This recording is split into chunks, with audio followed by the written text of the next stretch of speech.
My name is Mahlon Gibson. What is your date of birth?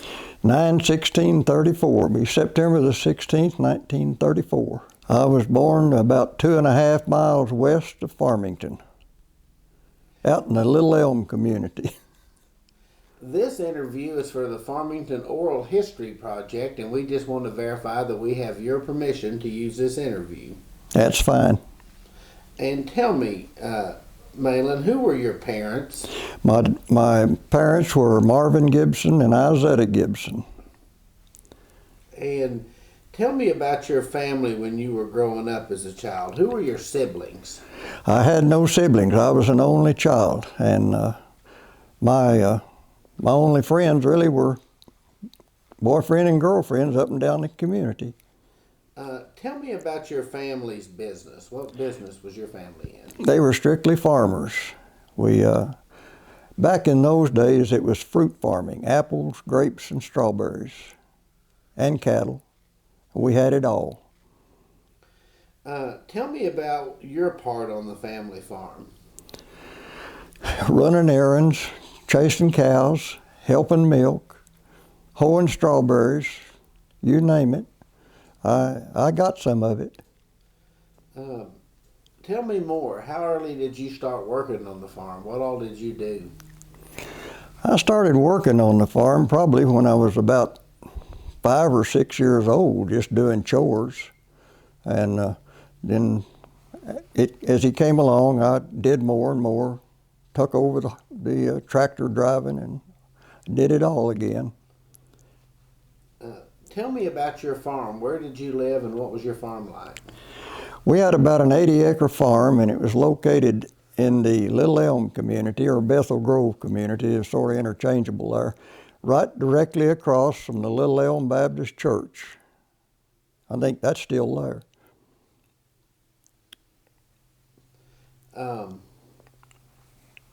When you were a kid, besides working on the farm, a young man, what other jobs did you work? Oh, anything that would make a buck. I hauled hay for people.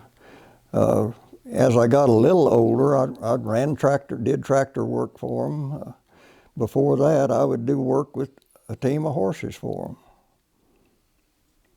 Anything to make a little money.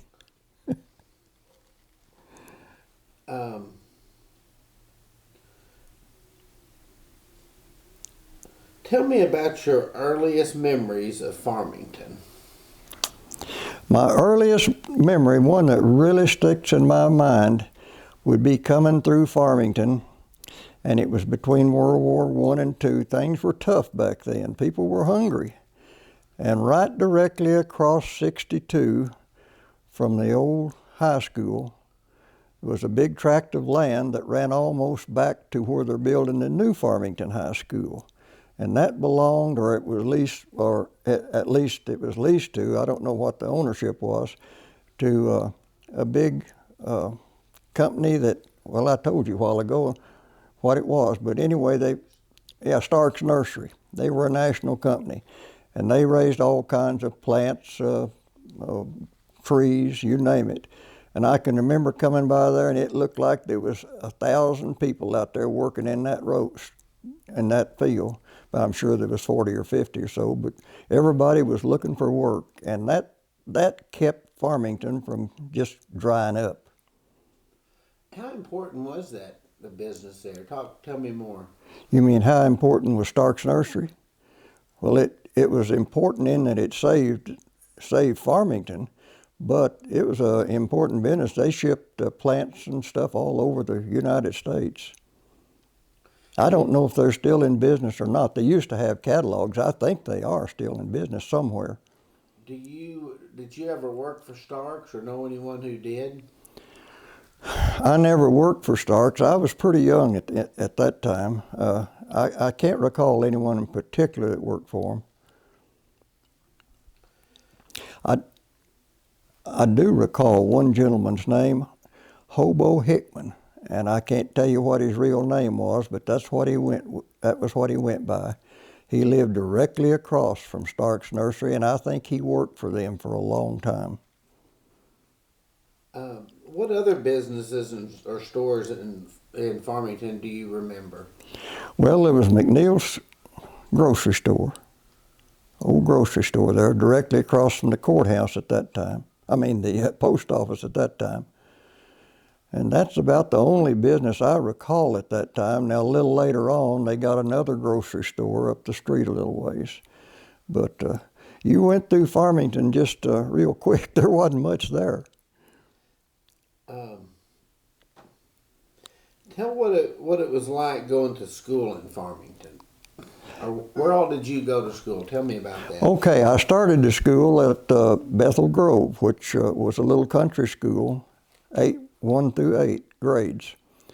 And I finished there, finished the 8th grade, and then I went to Farmington.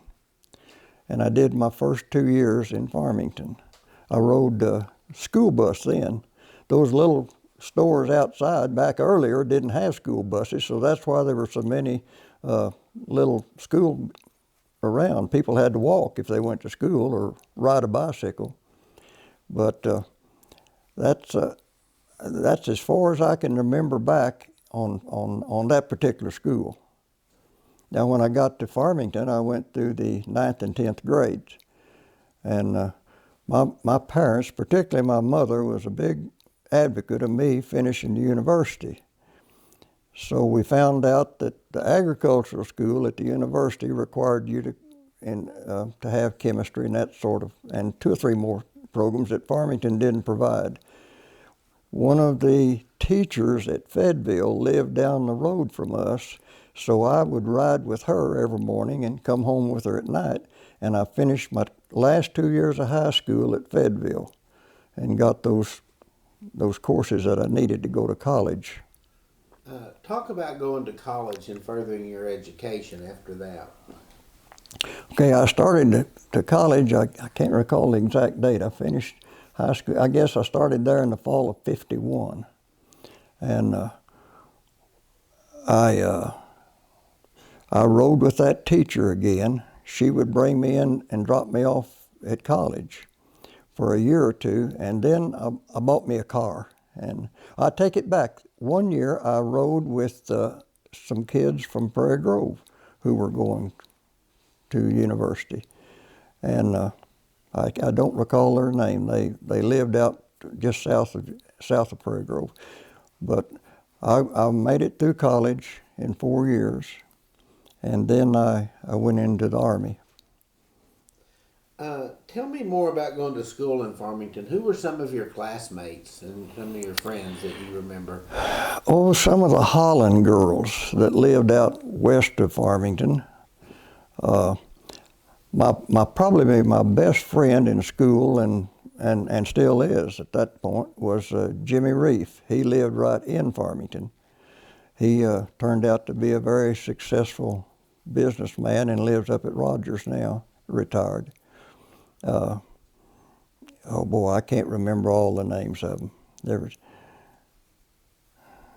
They just slipped my mind. It's been so long. What about teachers? Do you remember any of the teachers? Yeah, Mr. and Fred Starr and his wife both taught there at that time when I was in Farmington. I think he was the principal at that point in time. Farmington had a good school at that time. So you left because you couldn't get the classes? That's the only reason I left there. I had to have that chemistry class in order to get into the school that I wanted at the university.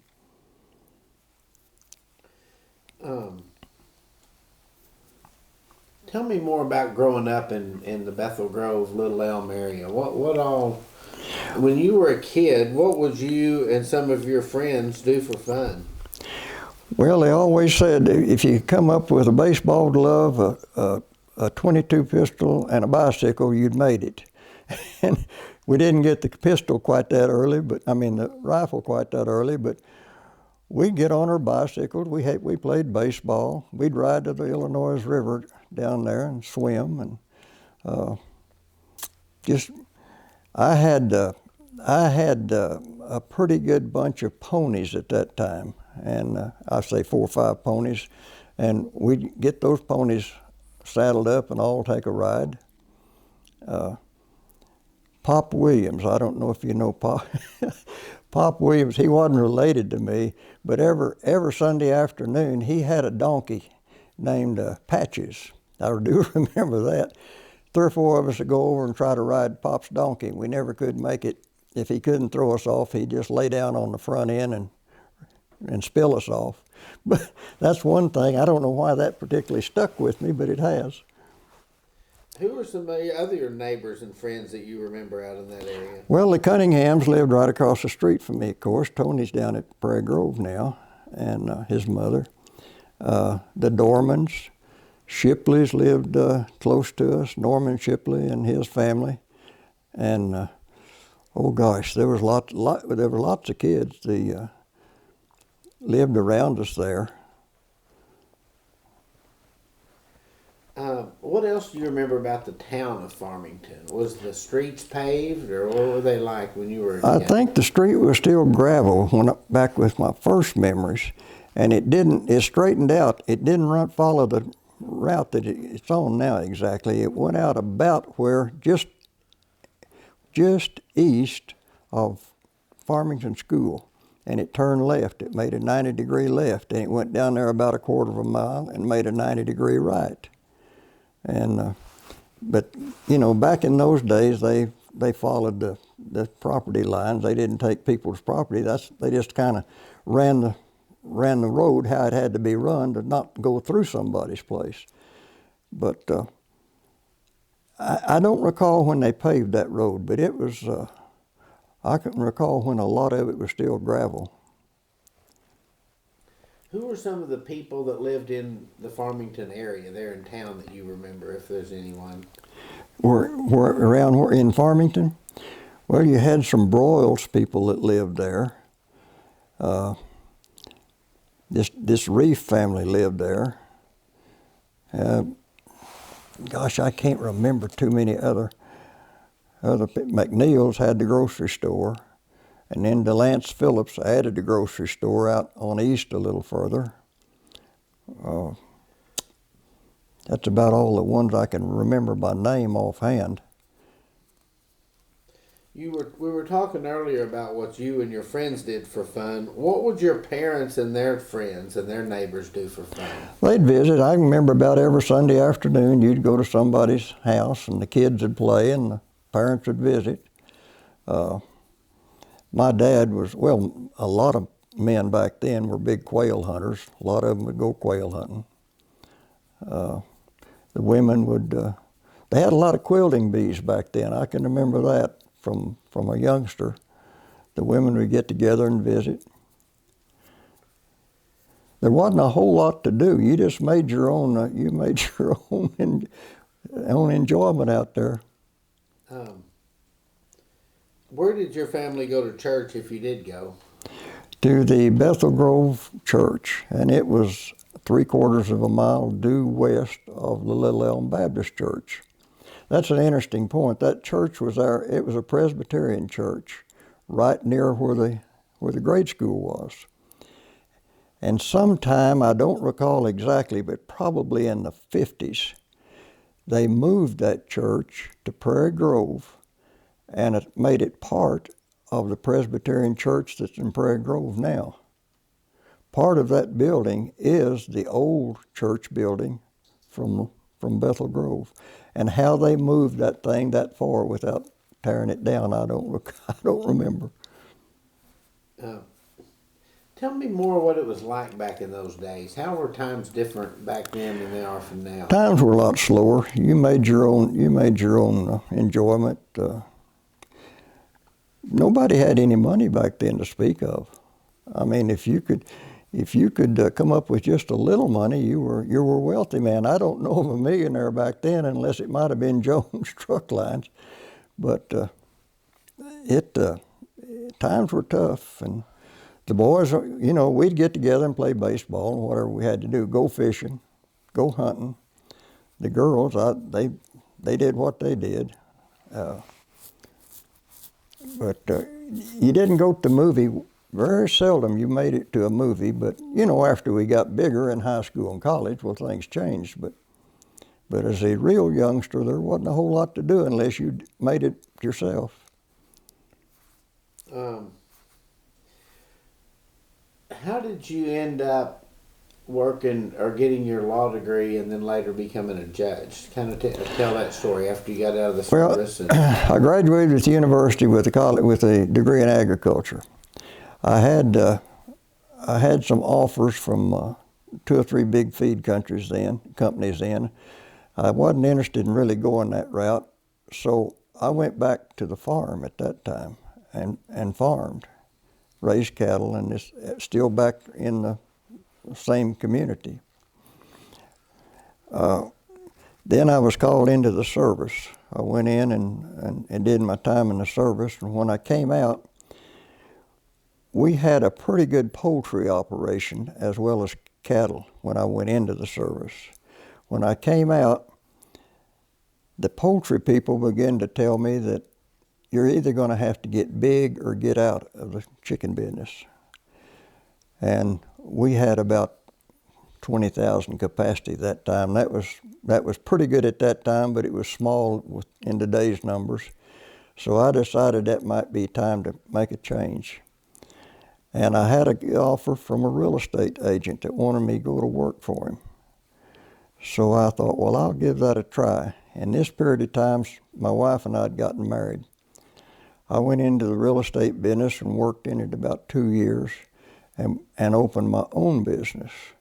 And the real estate business was good to me. It really was. Things were on the move. I dealt primarily in rural property, and very few people were in that business. They were all selling houses in town.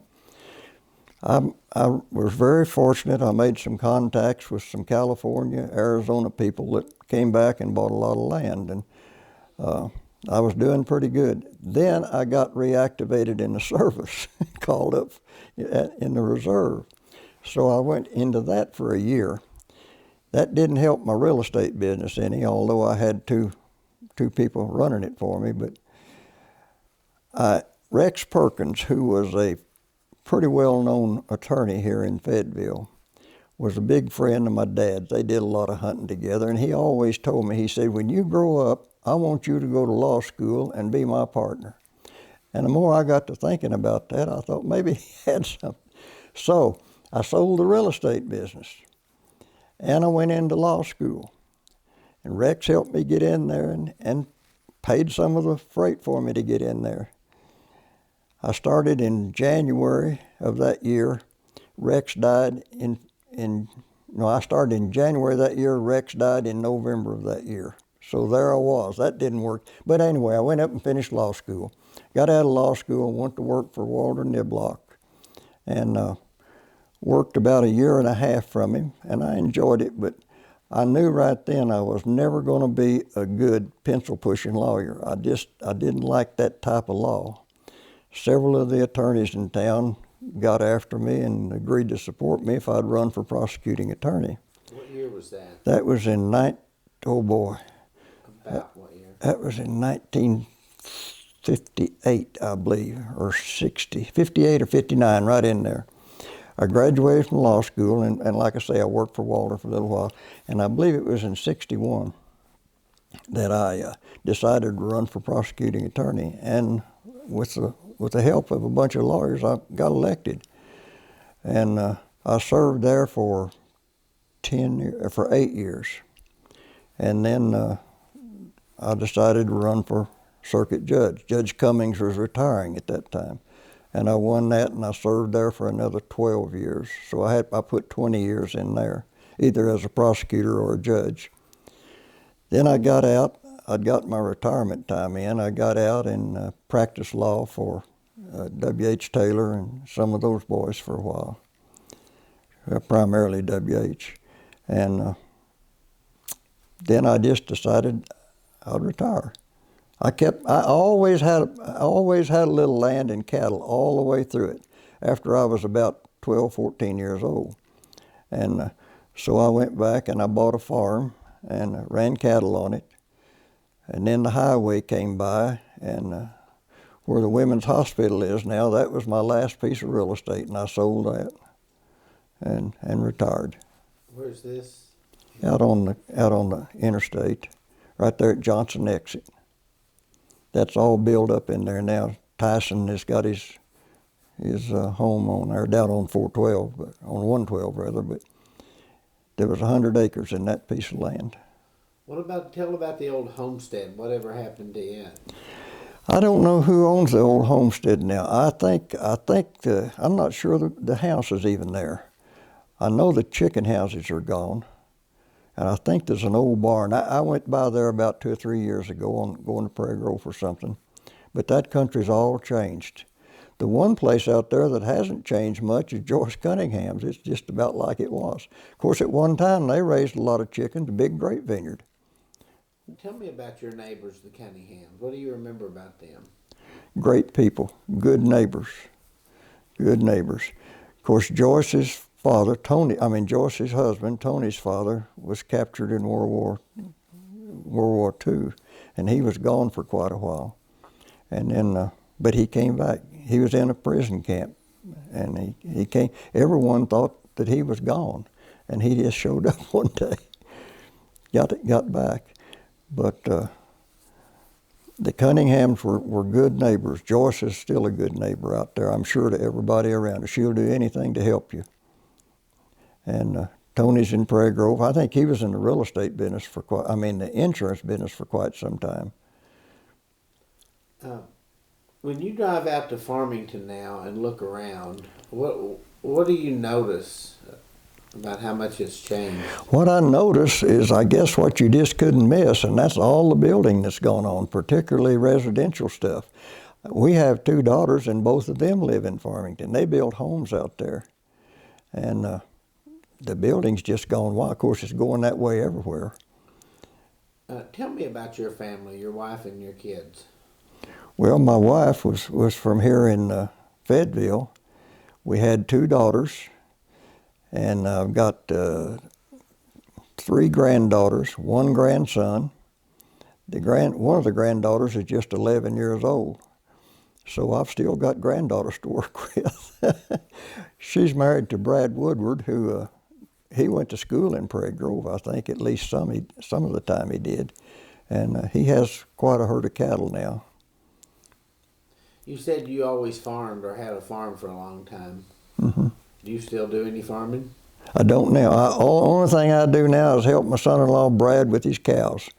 And that's not a good paying job, but it's a satisfactory job. What are some stories you can remember growing up out on the farm, or even when you were young living out in the Farmington area? What do you remember? Oh, I remember some that's kind of sad. I remember A.C. Williams was the baler man for that community. He always had a tractor and a baler. He baled about all the hay that was baled. And I would follow along A.C. and get a job hauling the hay in for the people and putting it in the barn. And that was hot work, but my dad had an old truck he would let me have, and I would take that truck and get me a couple of friends to help me, and we'd haul hay most all summer. I did tractor work for people. Well, there were a lot of grapes in that country growing at that time, and it got to where grapes had to be sprayed quite a lot. And my dad had a power takeoff sprayer, and I would farm out with that when he wouldn't use it and spray grapes for people. That was pretty good money back then. But you just did what you could find to do. I bought a little piece of land. This is kind of interesting to me, may not anyone else, but a piece of land came up for sale, and I believe there was 20 acres of it. There was 20 acres of it, and they wanted $600 for it. Now this was early on, and my dad told me, he said, "You're going to buy that land." And I said, "Dad, I don't have any money." I think I was 10 years old. And he said, "Yeah, you will. We'll go to the bank. You're going to borrow the money you need to buy it." So I went to the bank. Delford Reef, who of course was a friend of my dad's, he loaned me the money. And I sat there and I thought, I'll go to jail. I'll never pay this back. They'll put me in jail. Anyway, Delford, I was paying it, I don't know, like $10 a month or something. I worked on that property. And every time I'd get 50 cents or $1 and was in Prairie Grove, I'd put down on that payment. And about 2 years into it, my dad knew what he was doing. He told me, he said, "Son, I need to lease a little land. I need getting too many cows. I need a little land if you hear of any." And so I said, "Hey, I got some," and I leased him the land, and that paid for it eventually. But I kept that for years and years and years, and I didn't sell it till a few years ago. But that $600 that I paid on that turned into about $42,000. And I've thought, man, if I had had the wherewithal and the guidance to have bought a lot of land, you could own the whole country. But that's how times changed, and they changed fast. Tell me some other lessons you learned from your dad. I learned to never tell a lie, and I learned I learned to be honest with people, and I learned to work hard, and never complain about it, and go on, do your work, and do the best you can. Now, my mother, my dad didn't have any education. I think maybe an 8th grade education. He had to drop out of school and help raise the family, how that went back then. And my mother had, I think, 2 semesters of college. And she helped me a lot in that respect. She's the one that really pushed me into getting an education. But, and I've never regretted it. What are some stories you can remember from back whenever you were a prosecutor? Are there any stories you can think of? Oh boy, there's lots of them I can think of. Where did you live then? Did you still live in the Farmington area? I lived here in Fayetteville. I didn't live in the Farmington area really after I sold the farm. I came to Fayetteville with the real estate business and stayed in Fayetteville around it ever since. But trying to think, run that by me again. Some stories you remember from your prosecutor days that stand out in your memory. The first big case I had when I was prosecutor, a man killed 3 boys working at a grocery store in Springdale one night. They were cleanup guys. It was late. The grocery was closed. He came in and he told them, he said, "Boys, he had a gun. He forced his way, and he said, "I won't get some groceries. I'll get out of here and leave you alone, but I don't want you talking to anybody. Don't go for the telephone." He said, "Lay down on the floor." They laid down on the floor. He got his groceries, came back to them, and he said, "No, I've changed my mind. I want you to get in the car with me. I'm going to take you outside of Springdale here and let you out. That way you won't have time to call the police on me." So they get in the car, takes them out by Sonora, takes them down in a dirt road. There's a hay field. He has them lay down side by side in that field. He says, "Now don't raise up until you can't hear my car anymore." They laid there. He takes that pistol and shoots each one of them in the back of the head as they laid there, and of course leaves. The one boy didn't die. That bullet hit him in the back of the head and went right around his skull and was sticking just under the skin right between his eyes. He got up and went to a farmhouse, knocked on the door. Lady came to the door. He was bloody all over, scared her to death. She said, "Lay down on the porch. I'll call the sheriff." And he did. They had no leads on that thing. The boy, of course, lived. We got real lucky about 3 nights after that. A criminal investigator that was working in my office had a friend in Fordyce who tipped us off of a girl that was coming into Fordyce that they thought had run off with a prison escapee. We got Ray Ellis to fly us down there. We couldn't get there before that bus got there. We knew we had to beat her there or she'd be gone again. He flew us down there. We got there just in time, threw her on the plane, brought her up here, and she identified everything and cracked the case, and he went to prison and got the death penalty. That was my first big case, but that was a nasty case to try. And there's several more just like it. What about when you served as judge? Any stories? Were you circuit judge or chancery? What I do they was, call I it was circuit nowadays? judge at that time. Yeah, we had a lot of cases in there. Well, I was handling criminal cases again, the same old thing. There's one or two being publicized now that was pretty tough. One's a Segerstrom case. You probably read about it in the newspaper. He's one of the boys that they're turning out. He knifed a girl to death up here at Springdale one night. They tried her in my court. The jury gave him the death penalty.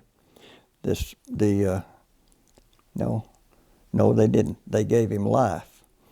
And he now is being released under that new program that the Supreme Court came out with, that they couldn't be punished for over 19 years. And so he's out running the street, far as I know. But, you know, I had 2 or 3 police killing cases where the police had gotten killed. A policeman out West Fork got shot on a traffic stop and killed. There's just a lot of them. But it's not near as bad as is today, of course. There weren't that many people. What are some other ways times have changed in the legal business and in other ways? Oh, in the legal business, I don't know, they've got so many rules, regulations. Some of them are good, some of them I think are rather ridiculous, but there are lots more lawyers in town. Of course, there's lots more people. Your dad was a lawyer in Lincoln, of course, and a good friend of mine, and he had a good practice out there. Lots of transactions in real estate going on. People had lawyers handling that for them. A lot of divorces. Tell me about your connection to Gibson Hill.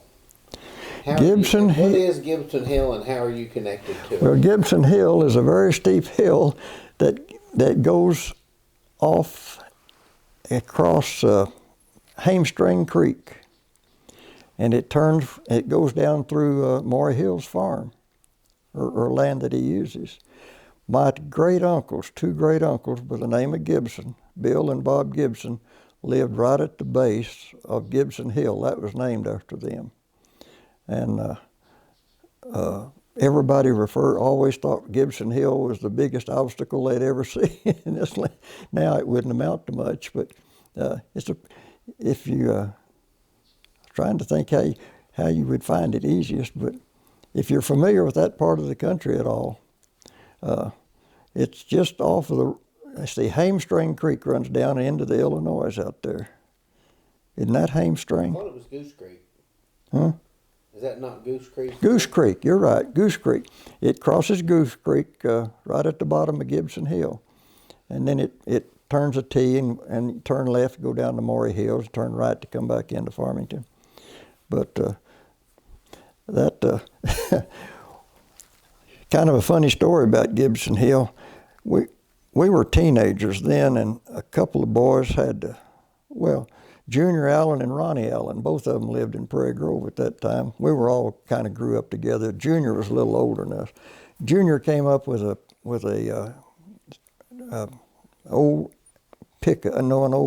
touring car, and the steering wheel would come off of it. Junior had me in the rumble seat one time, and his brother Ronnie was up front with him, and we were going down Gibson Hill. And him and his brother got into some kind of a fuss up there in front, and Ronnie or Junior just pulled the steering wheel off and handed it to Ronnie and said, "Here, you drive if you don't like the way I'm driving." That thing went off. If it hadn't have turned and got over into the ditch and the brush, we'd have all died at the bottom of Gibson Hill. No steering on it at all. But that's what I really remember about Gibson Hill. But that was sort of a famous place, Gibson Hill. That was people talked about that. Today it wouldn't amount to anything. When you were a kid, did you have electricity when you No. were growing up? Or tell me about living before electricity, and then tell me about when you got electricity. I can't remember the exact dates that we got electricity, but before we got it, of course, you had an old well with a bucket and a rope. You drew all your water with it. All your heat was electricity. My mama cooked with an old wood cook stove. It was just tough compared to what it is today. My most really memory of electricity is sitting in the kitchen one day, and I looked up, and back and then it was just covered with flies coming down that old green cord that hung your light on. You didn't have lights like this. All the lights you had would just be dropped out of the ceiling and screwed into a bulb receptor. And it was all those old green cords, and the flies would just congregate on those cords. Now that's sort of a strange thing to remember, but that's what I remember about electricity, the first hours that I really had. But it changed things. I can remember drawing that water for horses and cows and chickens and house and everything else out of that old bucket. And then I remember when we got electricity, we hooked it up, and one of the first things that happened, it stalled one day, and my mother went out to start the engine. She laid her hand on the top of that to give it a little boost, and it boosted, but it cut her finger off at the first joint. She come running into the house, and boy, blood was flying everywhere, and she told me to get my dad. Well, he was about half a mile up the road doing something. So I jump on my bicycle, run up the road and get him, come back, and she goes to the doctor. Dr. Baggett there in Prairie Grove. I'm sure I don't know how he stopped it, but he fixed my mother's finger up. But that was a big deal. Just a matter of time you could get, you could get TV and radio. Before we got electricity, World War II was going, and I can remember, this is a strange memory to have, but I can remember sitting there by an old battery-powered radio, and Gabriel Heater was an old news reporter at that time. And I can remember that voice. He'd come on and say, "Things are bad in the home front tonight." He always started off with things were bad till it got about to the end, then he changed and things were good. But electricity was a big change. All the milking was by hand, no help from that. How did it help you on your house chores, like laundry and stuff like that? Oh, it was a savior for them. You could get electricity. You had electric washers, or everything went to electricity. They went to it kind of slowly because people they didn't have the money at that time to go out and build a house and put all electrical appliances in. But you get I think we got a refrigerator and a cook stove and a water pump, the first three things I can remember. But I tell you, all mothers had it tough back then. They had it tough. Trying to keep a family fed. And, boy, I've split enough wood on an old axe to keep that cook stove burning, and I don't see how in the world they ever cooked on it, but she did. Did you ever use a crosscut saw? Who? Her? You. You bet. I used a crosscut saw. Tell me what that was like. If the guy on the other end wanted to, he could make it tough on you, or he could make it easy. He could do most of the work, but every once in a while they'd get real funny and want to hang it up on you and let you get it out. But crosscut was work. Everything back then was oak lumber, green oak. It was none of it cured. You cut it down with a crosscut and did the best you can, and drove it by hand and hammer with nails. We always milked about 10 or 12 cows too, and electricity helped that. We got electric milkers, and that was a big deal, big help. I can remember sitting there milking those old cows hot, and they'd want to kick every once in a while and stick their foot in the bucket. That gets to another subject. I don't know how people survived drinking milk back in those days.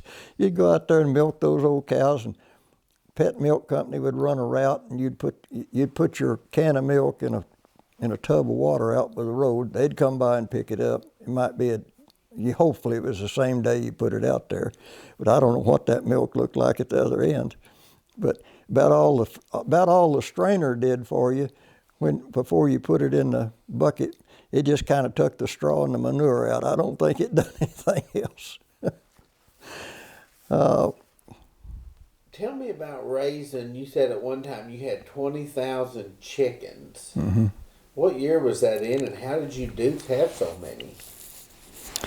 That was in, my dad died. 20,000 chickens. That was when I was in college. Yeah. Well, it was when I got to the university. It was about it was in the early 1960s when we had the 20,000 chickens. But we did have an electric feeder at that time. We got one just right after it came in, and of course those were a lot of. They had some problems with them, but it was sure a lot better than feeding them by hand. And now I remember feeding all those chickens, and that guy coming out and talking. My dad died early, about in 1957, I believe. And anyway, I was taking care of all that at that point. And my dad came out. I mean, the man with the poultry company came out, and he said, "Son, I want to give you a tip." He said, "They're getting ready to enlarge the poultry business. Tyson and all of them going to get big. And you're going to have to, instead of raising 20,000 chickens, you're going to have to think about 100,000, 200,000 chickens." And he says it's going to be a big investment building those houses and equipping them. He said, "Be sure you know what you want to do before you jump into it." And that was Paul Martin. In fact, he had a store. He had a feed store in Prairie Grove at one time. But he probably kept me out of business, out of trouble by doing that, because that's the way the poultry business has gone. You're either big or you stay out. You'll see a lot of old chicken houses sitting around now empty and falling down because they couldn't keep up anymore, and they just there. What other stories can you think of to tell maybe that I haven't thought to ask about? Well, I can't think offhand. Well, I can tell you a story. It's not really related, I don't guess, to what you're looking for. When I reported to the Army in Arizona, Fort Huachuca, Arizona, this was my first tour of duty, and I walked in on Sunday morning, reported in to the commanding officer. He asked me where I was from, and I told him Arkansas. He said, "Boy, am I glad to see you." He said, "All they've been sending me is these GD Yankees out here," and he said, "I can't stand it anymore." I figured I was in pretty good shape at that point, which I had about. But while I was there, I got acquainted with a man up at Foreman on a ranch, the Dart Ranch. And I would go up there since I was interested in horses, I'd go up there about every weekend, and I'd kind of work around on the ranch with him, ride horses and whatever. And he gave me the name of a guy in Arizona. When I got out of the Army, he gave me this guy's name, and he said, "He's a big money man." He said, "I'm not kidding you. I used to work for him," and he said, "I have contact with him every once in a while." And he said he's thinking about going to Arkansas or Oklahoma or Missouri and buy some land. And he gave me his name. And he said, "You might want to look him up." Well, I got out of the Army, came home, and went into the real estate business. And I found that note one day. And I called him up. And he said, and I visited with him. And he flew back here. And it turned out he was a friend of John Askew down here by the airport that was pretty big in horses and money. And, well, to make a long story short, that one contact with that man, it put me over the hump financially and in the real estate business. They bought lots of land from me. So that was one big break. That was probably a tremendous break for me. Sometimes it's what you know, it's who you know, huh? Yep. If somebody who didn't know anything about Farmington or Little Elm, Bethel Grove area came to you and said, what was the area you grew up in like, the Farmington area when you were a kid? What would you tell them? I'd tell them it was a nice area. It had potential, but it wasn't big enough to for everybody to be big. You know, there was just,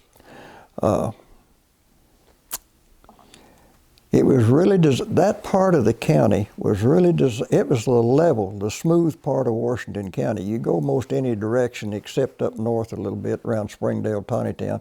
It's pretty rugged country. It's not good farming country. And that was the premier country for any kind of fruit that was grown back then, as well as chickens, because it had good road systems to it. And you know, there was good people out there. We just never had any trouble with people. But I think that's true all over the world now. How would you complete this sentence? My favorite thing about Farmington is... It taught me how to work. It taught me how to grow up and hopefully be an honest person. And it taught me I needed to get an education and try to make something out of myself. You said earlier that your dad had taught you that it was important to be honest and to work hard. Yep. How did he teach you that? I think the first time he taught me that, he paddled my tail real well because he caught me lying to him about something. That's probably, but my dad was he was a religious man. I mean, he wasn't a radical. He was just a good man. My mother was too. And they just always impressed on me that the necessity of being honest. He always told me, he said, you tell a lie and you're going to have to tell 2 or 3 more to cover it up before it's over. And he said the word will get out. And he says, your reputation is going to be the strongest asset you have. It's the hardest to make and the easiest to lose. I wrote that down somewhere. And I think there's a lot of truth to that. Yep. What else can you think of to say maybe that I haven't thought to ask you about? Well, I don't know of anything specifically. The Prairie Grove area down there, well, Prairie Grove and Farmington just kind of blended together, you know. And there's been a lot of good people come out of Prairie Grove particularly, a lot of good friends of mine. I spent more time in Prairie Grove, to be honest with you, than I did in Farmington, because there wasn't much going on in Farmington. But Prairie Grove had the movie theater, and in fact, I ran that projector, Bill Ramsey and I, at one time. And it had the bank, and I had probably more close friends in Prairie Grove than I did in Farmington, because that's where they were. But that's a good community all out through there. Prairie Grove, Farmington, both.